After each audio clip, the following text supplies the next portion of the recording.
মুখস্থ থেকে যায়। আল্লাহ তাআলা আমার আপনার জন্য বিশাল জান্নাত রেখে দিয়েছেন, তার দাগ নাম্বার মনে হয় নাই। আসতে বলবেন না, তার দাগ নাম্বার আছে না নাই বলেন? আচ্ছা, সেই দাগ নাম্বার গুলো খুঁজে বের করতে হবে কোন কালাম থেকে। আসতে বলবেন না, কোন কালাম থেকে বলেন? জান্নাত কয়টা বলেন? জান্নাত কয়টা? আসতে বলবেন না, জান্নাত কয়টা? জাহান্নাম কয়টা? জাহান্নামের দরজা আছে না নাই? জান্নাতের দরজাগুলো আছে না নাই? চেনার দরকার আছে না নাই? চিনবো কি দিয়া বলেন? আজকে দুনিয়াতে আপনি চিনলেন না, লাইন গার্ড বুঝলেন না, কিয়ামতের দিন আপনি জান্নাত খুঁজে বের করবেন কেমনে? কেমনে জান্নাত খুঁজে বের করবেন? সাধারণ একটা মোবাইল কিনতে গেলে তার ক্যাটালগ আছে না নাই? এই যে ক্যামেরা কিনছেন, ক্যাটালগ আছে না? নির্দিষ্ট বই দিয়ে দেয়, এইভাবে আপনি অন করবেন, অফ করবেন, সব কিছু দিয়ে দেয়।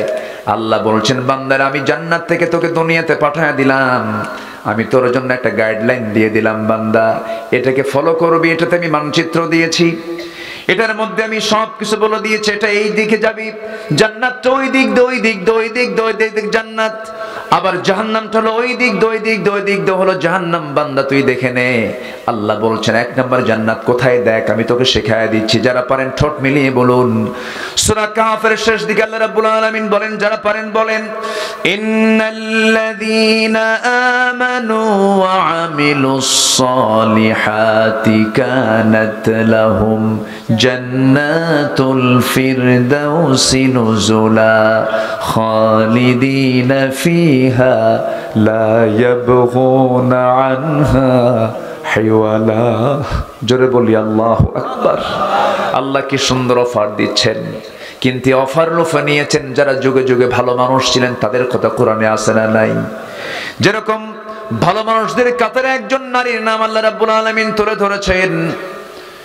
সেই বিখ্যাত নারীর নাম হচ্ছেন আসিয়া। কি নাম বলেন? কার বউ বলেন? কার বউ? ফেরাউনের স্ত্রী, ইমরাতে ফিরাউন। আল্লাহ তাআলা তাকে মেমোরাইজ করার জন্য তাকে মডেল করেছেন। তার কিতাব ছিল তাওরাত, তার নবী ছিলেন মূসা, অথচ তার নাম কোরআনে আছে না নাই?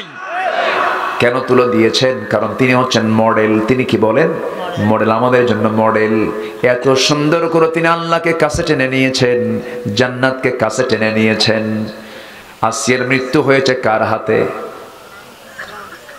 হ্যাঁ, আসতে কয়, কার হাতে বলেন? ফেরাউন কোন কেন? স্বামীর হাতে। কার হাতে বলেন? স্বামীর হাতে। মায়েরা কি মাহফিলে আছে? হ্যাঁ, মায়েরা আছে মাহফিলে? মায়েরা আছে কি? মায়েরা আছে? আছে, বলি আলহামদুলিল্লাহ। যারা উপস্থিত মায়েরা আছেন একটু কান লাগান। অনেক মহিলা আছে বলেন, হুজুর আমার স্বামী ভালো না। আমি তাদেরকে বলবো, আমার মা, আপনি যে বলছেন আপনার স্বামী ভালো না, আপনার স্বামী কি ফেরাউনের চাই খারাপ নাকি? ফেরাউন তো ভয়ঙ্কর ছিল, ফেরাউন তো ডেঞ্জারাস ছিল। আসিয়া আলাইহিস সালাতু ওয়াস সালাম কালিমা যখন গ্রহণ করলেন, ফেরাউনের কানে যখন সংবাদটা চলে গেছে, ফেরাউন বলছে, আসিয়া শুনতে পেলাম তুমি নাকি কালেমা পড়ে মুসলমান হয়েছো। আসিয়া বলছেন, আপনি শুনবেন কেন? আপনি দেখেন, আশহাদু আল্লা ইলাহা ইল্লাল্লাহ। বুকে কোনো ভয় আছে নাকি? আসতে বলবেন না, আছে নাকি? এই ছেলে, এই কই যাও? বসো, বসো। কষ্ট হচ্ছে নাকি আপনাদের? রাগ করছো? রাগ করা যাবে না। এখান থেকে যখনই কি উঠবেন, ভাববেন যে শয়তান পিছন থেকে কিন্তু ওয়াসওয়াসা দিচ্ছে। শয়তান খুব মারাত্মক, ও রগে রগে ঢোকে, শিরায় শিরায় ঢুকে যায়। সে চেষ্টা করে কেমন করে এই জায়গা থেকে উঠানো যায়। বসেন, এক একজন দায়িত্বশীল ভূমিকা পালন করব আমরা। এখানে আমরা সব বসে আছি কোরআনের সৈনিক, বলি আলহামদুলিল্লাহ। কিসের সৈনিক বলেন? ফেরেশতারা সওয়াব লিখতেছে। এবং এই জায়গার কি দাম, কি মর্যাদা যদি মানুষ বুঝতো, যদি জানতো, ওঠা তো দূরে থাক, বসার জন্য কম্পিটিশন শুরু করে দিত। এত বরকতময় জায়গা হলো এটা। বিনা কারণে আমরা কেউ নড়বো না। জোরে বলি ইনশাআল্লাহ। সম্মানিত ভাইয়েরা, একটু কান লাগান। আসির আলাইহিস সালামের মৃত্যু হলো কার হাতে বলেন তো? স্বামীর হাতে। কেন? স্বামী স্ত্রী গন্ডগোল লাগছিল দুনিয়া নিয়ে? কি নিয়ে গন্ডগোল লাগছে বলেন? ইমান নিয়ে। বলেন কি নিয়ে? বলেন কি নিয়ে? কি নিয়ে? কি নিয়ে? ইমান। আজকের কি স্বামী বউদের মধ্যে কি ইমান নিয়ে গন্ডগোল লাগে? কি নিয়ে গন্ডগোল লাগে? হ্যাঁ, তুমি কি আমার বিয়ের মহরণের টাকা দিছো? বিয়ে তো করছো ফাঁকি কইরা, ফাঁকি দিয়ে বিয়ে করছো, মরণের টাকা দিছো না। তুমি জীবনে দিছো কি? তুমি আমারে কও। এ তো কচু দিছো তুমি। এই নিয়ে তো গন্ডগোল লাগে। হ্যাঁ, এই দেখেন, শুধু আমি কি ওয়াজ পারি? আমার মতো মেয়ে দেখে তোমার সঙ্গে আমার সংসার হচ্ছে, এরকম খোটা মারা মহিলা তো শিবগঞ্জে কোথাও খুঁজে পাওয়া যাবে না। আছে না নাই? আর যদি স্বামী একটু কালো হয় আর বউটা যদি একটু ধলা হয়, চামড়া একটু সাদা, তাহলে তো কাম সারা। মাঝে মাঝেই বলবে, তুমি কি তোমার চেহারা দেখছো? আয়নার দিকে দেখো তো, তোমার সঙ্গে যে আমার বিয়ে হয়েছে তোমার 14 গোষ্ঠীর কপাল। আছে না নাই? আচ্ছা, এগুলো করা যাবে না মা। আবার পুরুষদেরকে বলবো, একটু বউটা একটু কালো হয়েছে, কালো বউ বিয়ে হয়েছে, তকদিরে ছিল আছে। সাদা করেন কে? কালো করেন কে? লম্বা করেন কে? খাটো করেন কে? চিকন করেন কে? মোটা করেন কে? দোষ কার? আল্লাহ। আল্লাহর দোষ, মানুষেরও না। ফয়সালা কার?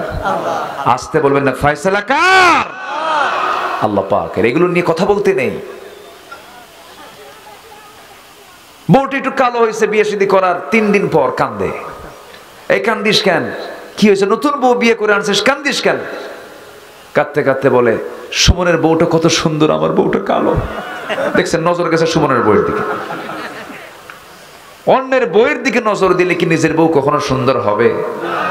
আসতে বলুন, সুন্দর হবে? তোমার চোখকে তুমি নিয়ন্ত্রণ করো। তুমি পৃথিবীর কোন নারীর দিকে তাকাও না, শুধু স্ত্রীর দিকে তাকাও। তোমার কাছে মনে হবে তোমার স্ত্রী হচ্ছে পৃথিবীর সবচেয়ে সুন্দরী নারী। এই চিকিৎসায় চলো, তাহলে তোমার সব রোগ ঠিক হয়ে যাবে। এই ট্রিটমেন্ট নাও। তাকাতে হবে অন্যের বউ না নিজের বউ? আসতে কয়, অন্যের বউ না নিজের বউ? নিজের বউর দিকে তাকাতে হবে। একজন প্রশ্ন করছে, যার বউ নাই? আমি শুনি তো, কথা শুনতেছি তো। যার বউ না সে কোন দিকে তাকাবে? তাই না? কি জটিল প্রশ্ন দেখেন। সেদিন আমাকে একজন প্রশ্ন করছে ফোনে, হুজুর একটা প্রশ্ন করি। কি বলেন? কোথা থেকে? কমক জায়গা থেকে। হুজুর আমি নাম বলবো না, আমি আপনাকে পরিচয় দেবো না, একটা প্রশ্ন আছে। কি প্রশ্ন বলো? হুজুর আজ 2 বছর যাবত একটা মেয়ের সঙ্গে আমার রিলেশন, 2 বছর। হঠাৎ করে হুজুর 1 মাস আগে ব্রেকআপ হয়ে গেছে, সে আমাকে ফাঁকি দিয়ে চলে গেছে। হুজুর ওর কি গুনাহ হবে না? কি কথা কি বুঝতেছেন আপনি? এখন বলেন আমি ওর কি জবাবটা দেব? মানে প্রশ্নের মানটাও কত নিচে নেমেছে দেখেন। মানুষের চিন্তা কত নিম্নমানের হলে পরে এই জাতীয় প্রশ্ন আসে। আরেকদিন টেবিলি প্রশ্ন আসছে, একটা প্রশ্ন করছে, হুজুর আমার গার্লফ্রেন্ড যদি ফজরের নামাজের সময় ফোন দিয়ে ডেকে দেয়, এটা কি জায়েজ হবে না? দেখেন, ডাকার আর লোক খুঁজে পায় নাই। কোথায় যাবেন আপনি? যুবকরা, তোমাদের জন্য কিছু মেসেজ আমি দেব ইনশাআল্লাহ। কারণ একটা জাতি গড়ার জন্য বুড়া মানুষ দরকার না, যুবকরা দরকার। কারা দরকার বলেন? যুবক দরকার। এই দেশের যুবক সমাজকে ধ্বংস করার জন্য যুবকদের হাতে এক শ্রেণীর নেতৃস্থানীয় ব্যক্তিবর্গ যুবকদের হাতে নারী তুলে দিয়েছে আর নেশা তুলে দিয়েছে। যে নেতা তোমার হাতে মদের বোতল তুলে দেয় আর জেনা করার জন্য নারী তুলে দেয়, ওই সমস্ত নেতৃত্বের মুখে আমরা জুতা মারি, থুতু মারি। রাজি আছেন কারা কারা? হাত উঁচু করে দেখান মুসলমান।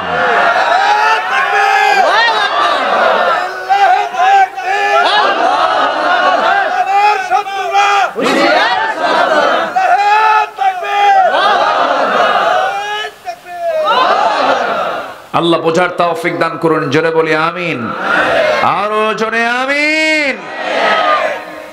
ওরা তোমাকে ঠকাতে চায়, ওরা তোমাকে জাহান্নামে নিতে চায়। জাহান্নাম যাওয়া যাবে না। সবাই আমরা যেতে চাই কোথায়? বলেন কোথায় যেতে চাই আমরা? বলেন জান্নাত পেতে রাজি আছি না ইনশাআল্লাহ? আসিয়া আলাইহিস সালাম কার বউ ছিলেন, কার স্ত্রী ছিলেন? ফেরাউন কি সাধারণ মানুষ না রাষ্ট্রপতি? একটা রাষ্ট্রের সে প্রধান, রাষ্ট্রপ্রধান সে, একটা রাষ্ট্রপ্রধানের বউ। আচ্ছা, রাজার দাম বেশি না রানীর দাম বেশি কোন? বলেন। চেয়ারম্যানের দাম, চেয়ারম্যান বড় না চেয়ারম্যানের বউ বড়?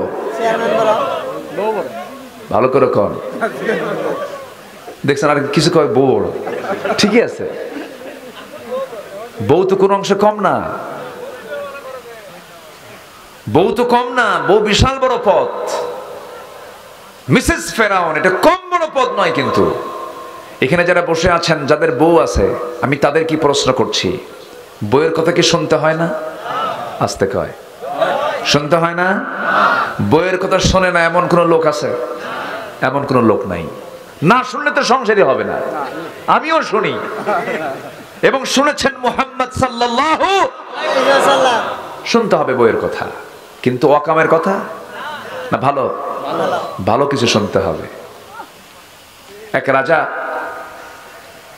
প্রজাদের মাঝে ঘোষণা করছে, যে প্রজা সবচেয়ে বড়, যে প্রজা বইয়ের কথা শোনে, যে প্রজা বইয়ের কথা শোনে তাদেরকে একটা করে ডিম দেওয়া হবে, আর যে প্রজা বইয়ের কথা শোনে না তাকে একটা করে ঘোড়া দেওয়া হবে।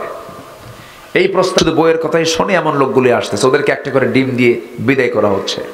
সন্ধ্যার আগ দিয়ে এক সলিমুদ্দি এসে বলে, রাজামশাই জীবনে আমি আমার স্বামীর কথা শুনি নাই, কি আমার বইয়ের কথা আমি শুনি নাই।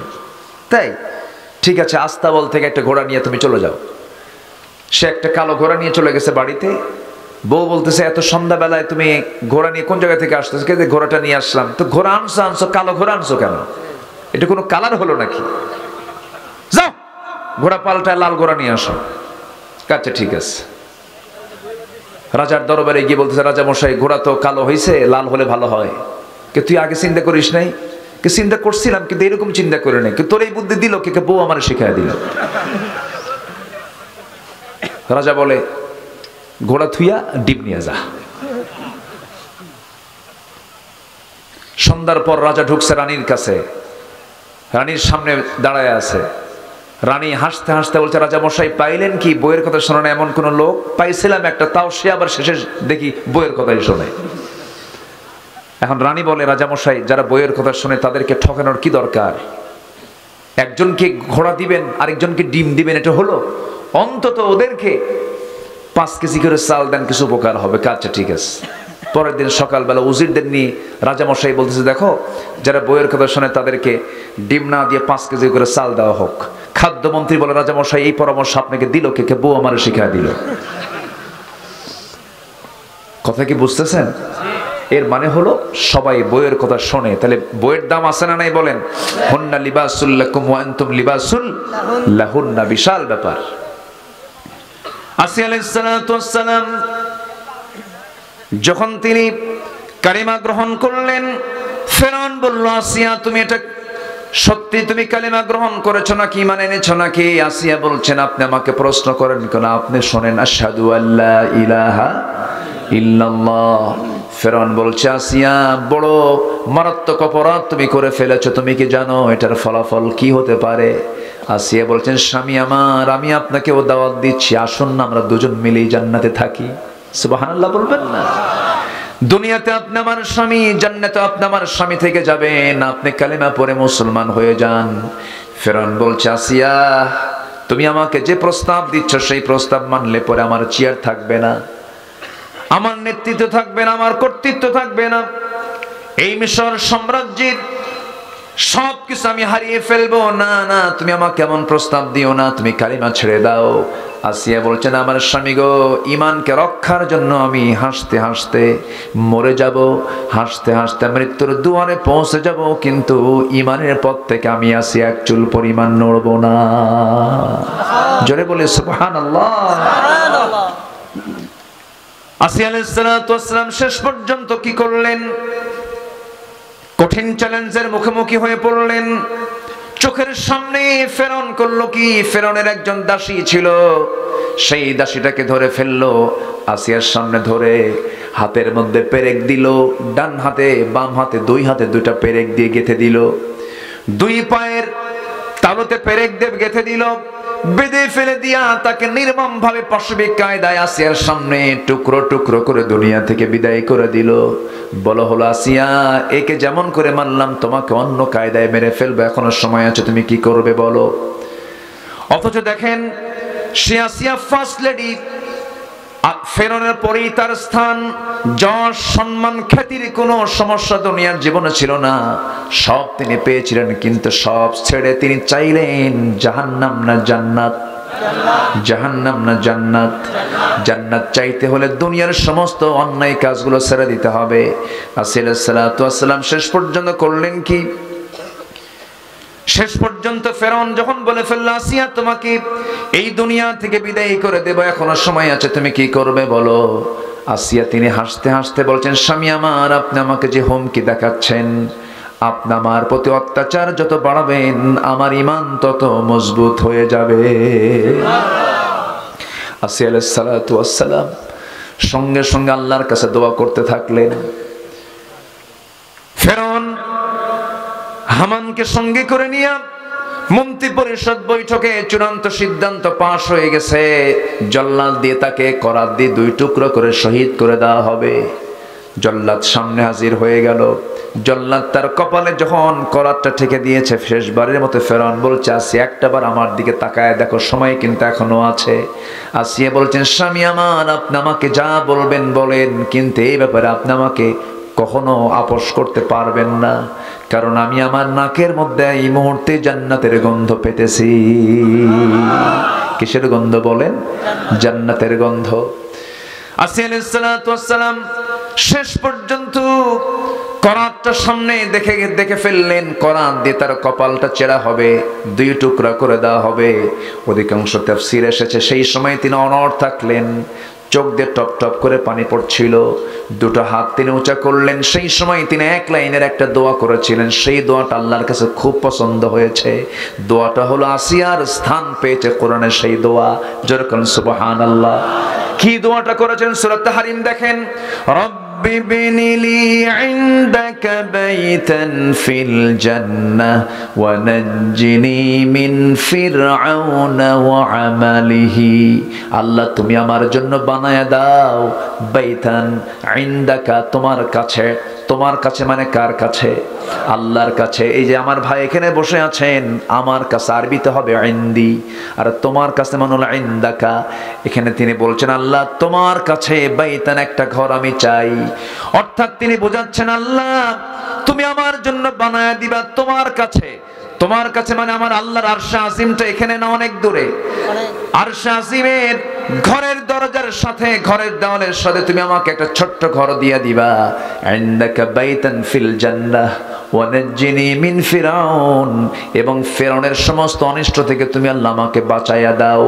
এমন সুন্দর দোয়া পৃথিবীর কেউ করতে পারে নাই, একমাত্র একজন নারী করেছেন, তিনি হচ্ছেন আসিয়া আলাইহিস সালাতু ওয়াস সালাম। তিনি আল্লাহকে কাছে টেনেছেন। আমাদের মূল দায়িত্ব হলো সবচেয়ে কাছে টানবো আমরা কাকে? আসতে বলবেন না, কাকে? বউ কাছে না আল্লাহ কাছে?